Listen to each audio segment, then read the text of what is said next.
So we know that we can control the audience's eye through changing something on the screen. Size, color, movement can all pull your viewer's eye to a very specific part of the frame. Now we are going to go to the next step in learning about how we can shape an audience's reaction to your material, how to control the mind's eye. This is really the key to all of our storytelling. Along the way, I'm going to introduce you to that new term that I've been promising, the rule of threes. And this is going to help you understand just how changing something on screen can help your audience pay attention. And then I'm going to start talking about how this all applies to the art of editing. What I'd like to do is invent a very simple scene that we're going to edit in several different ways. We're going to make this super short and super low budget, but the concepts here apply to any type of video. So in this scene, Brian walks into a room, looks down, and finds a briefcase brimming full of cash and passports. This surprises him. It's a very straightforward scene, and we've shot it with only two setups, that is, only two camera positions.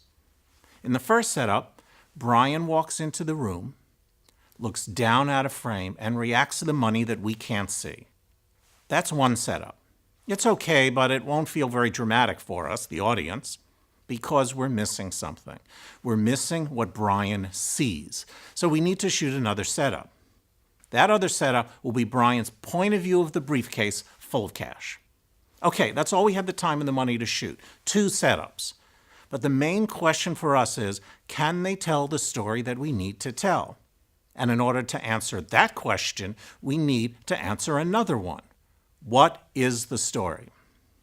At its core, our story is that Brian doesn't expect the briefcase to be there, and seeing it makes him worried. Let's look at a ground plan of those two shots. Here's the panning shot of Brian entering the room and seeing the money. And here's the close-up of the briefcase. If we had more time, we might also shoot a wide shot of Brian for all the action, which would show the briefcase. We'd also want a close-up of his reaction. Finally, we might also shoot an additional size of Brian's point of view of the briefcase. That could help us gradually build up emotion in the scene. But like I said, this is guerrilla filmmaking, and that means that we didn't have time to get all of those additional shots. But as countless filmmakers have found, you don't need a big budget to tell a good story. So we're going to edit 3 different versions of these 2 shots and compare our reactions. There are probably dozens of ways to cut these shots together, but for the purpose of this movie, let's just focus on 3. In the first version, we see Brian open the door, cross the room, look down at a frame, and react. Then, after a beat or 2, we cut to what he sees, the briefcase of money. This is going to make us feel a certain way. Depending on how long it takes to cut from Brian to the money, there's going to be a short amount of time when we, the audience, are going to be wondering, what does he see? We won't know what Brian is seeing, and we're going to have a definitive feeling about that.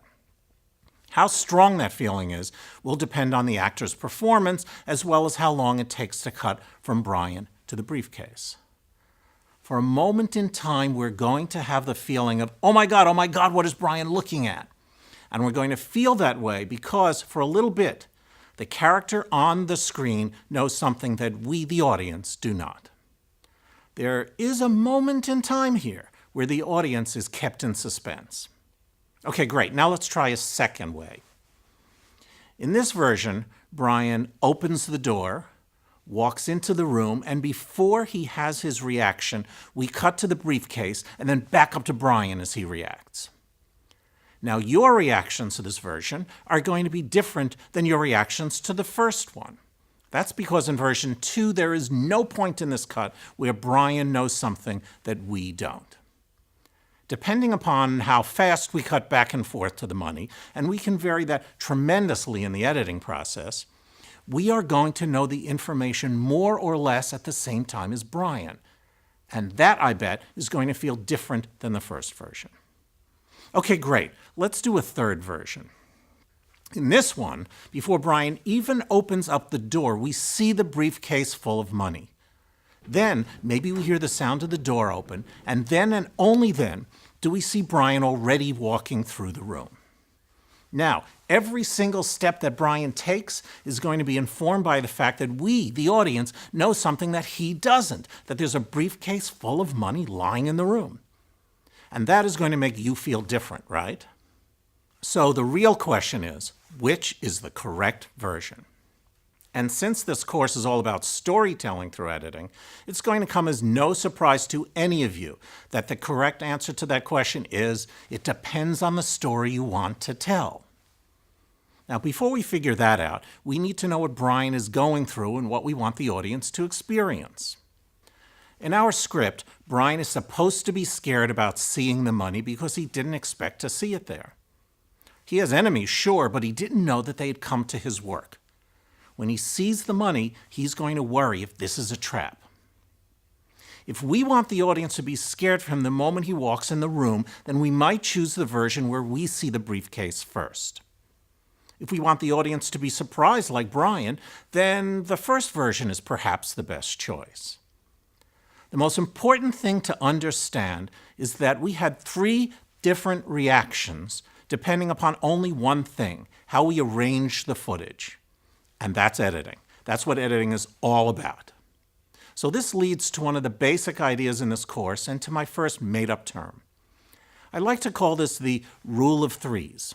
Simply put, the rule of threes means that the impact of a shot is completely dependent upon the shot that came before it and will indelibly affect the shot that comes right after it.